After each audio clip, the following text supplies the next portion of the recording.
They confiscated our cameras. They confiscated our notes. They confiscated our computers. What they took away is our ability to report. Hi, my name is Vlad Teichberg. I am one of the members of Glassbeat Collective. Yesterday, or actually this morning, at 2 o'clock in the morning, we were stopped by police officers right outside the place where we were staying. And we were searched without cause. We were detained for more than an hour, or at least it felt like more than an hour. And then subsequently, our possessions were confiscated, and we never received a receipt for our stuff. We're journalists. At least on this project, we're journalists. In general, we're artists. But for this particular project, we're coming to document what's happening at the Republican National Convention. And the police have taken away all of our equipment and is trying to create a situation where we cannot do our job. We're here today with other representatives of the National Lawyers Guild, Communities United Against Police Brutality, as well as 3 citizen artists and journalists who were detained early this morning in northeast Minneapolis by the Minneapolis police. The 3 individuals that are behind me are with a project called the Glassbeat Collective out of New York City. And they engage in documenting police misconduct as well as documenting protected First Amendment activity in protests around the United States. Early this morning at about 2 a.m. they got off bus 17B at 27th and Washington Street in northeast Minneapolis. They ended up walking about a block and a half towards the house they were staying when they were stopped by 2 squad cars of the Minneapolis police and subsequently by a sheriff's deputy car. They were interrogated, they were questioned about their travel plans, about their associations, why they were here. Initially, they were told that they were under investigation because there had been car burglaries in the neighborhood. They were asked if they would consent to a search of their property, and all of them said they would not do so. The Minneapolis police proceeded to go through all of their property, search their persons, go through their backpacks, go through their video cameras, and ended up seizing cell phones, 2 video cameras, 2 still cameras, a computer, a separate hard drive, as well as clothing, personal objects, and money. Today I spoke to Lieutenant Wisney with the 2nd Precinct of Minneapolis Police Department, as well as a member of the Minneapolis City Attorney's Office. The story being given by the police department is that these 3 are under investigation for criminal trespass upon the railroad yard in the area. That was not any of the statements that were made by the police last night or early this morning. All of this should be well documented on 2 police squad car videos that we believe were running the entire time that these individuals were stopped, interrogated, and their property was searched. I am putting on public notice to the Minneapolis Police Department that those squad car videos need to be preserved in unedited form. The audio needs to be preserved. The police now say that they are going to be obtaining a search warrant or seeking a search warrant in order to search the video cameras and the still cameras. This is absolutely outrageous behavior for a police department towards individuals who are engaged in protected First Amendment activity and who have a documented record of exposing police misconduct. We know of the existence of police misconduct in this city.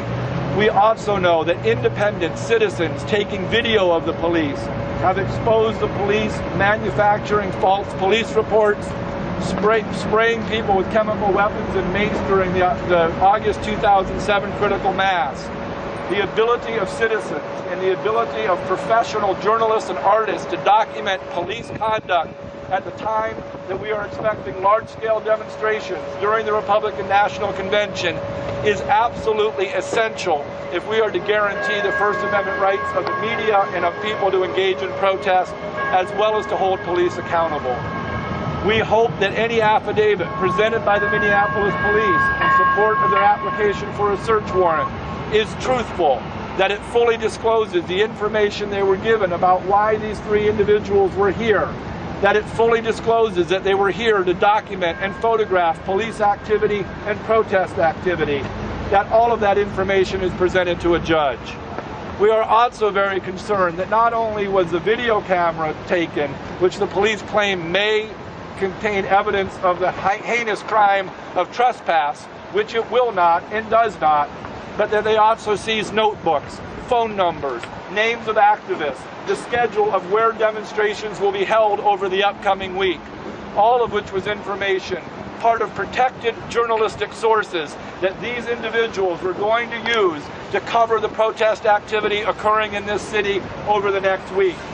All of that information will now be taken by the Minneapolis police as part of what we believe is an intelligence operation to gather information on activists, to gather information on the location of protected First Amendment activity, and to use it to further investigate and to further crack down on protected activity. This is an outrageous violation.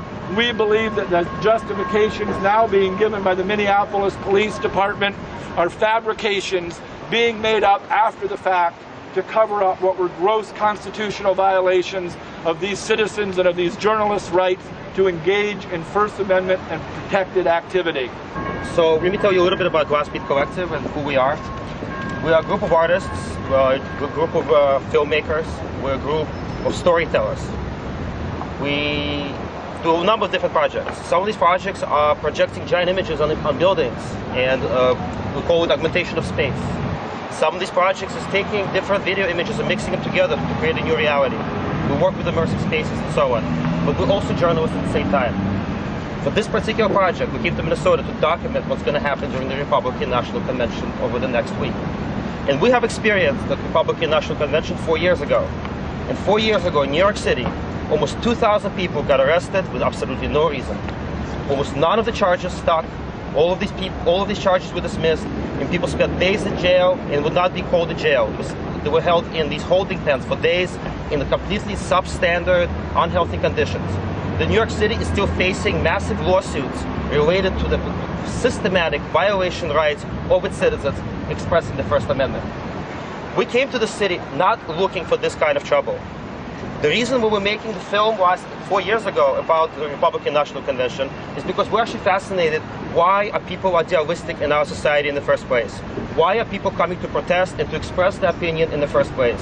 Last time we were not given an opportunity to make a story about that because the violence perpetuated by the authority against people who are exercising their First Amendment rights completely became the dominant story.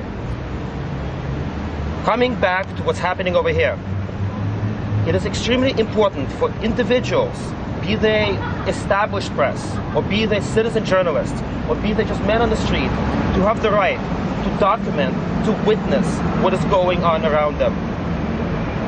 We just had an experience in New York, where it's been a very long experience, with how New York City Police Department is actually treating its citizens. There is a massive pattern of corruption, not a corruption of someone taking a bribe, but corruption of a much more serious and much more dangerous sort. A systematic system where police are manufacturing accusations against individuals they are arresting. And this particular problem can undermine the very essence of our democracy. It is fundamentally un-American, and this threatens the very fabric of our existence. Because if the people who are told to enforce the laws are free to violate those laws, there can be no rule of law. And what do we have? We have a society run by a bunch of thug with badges.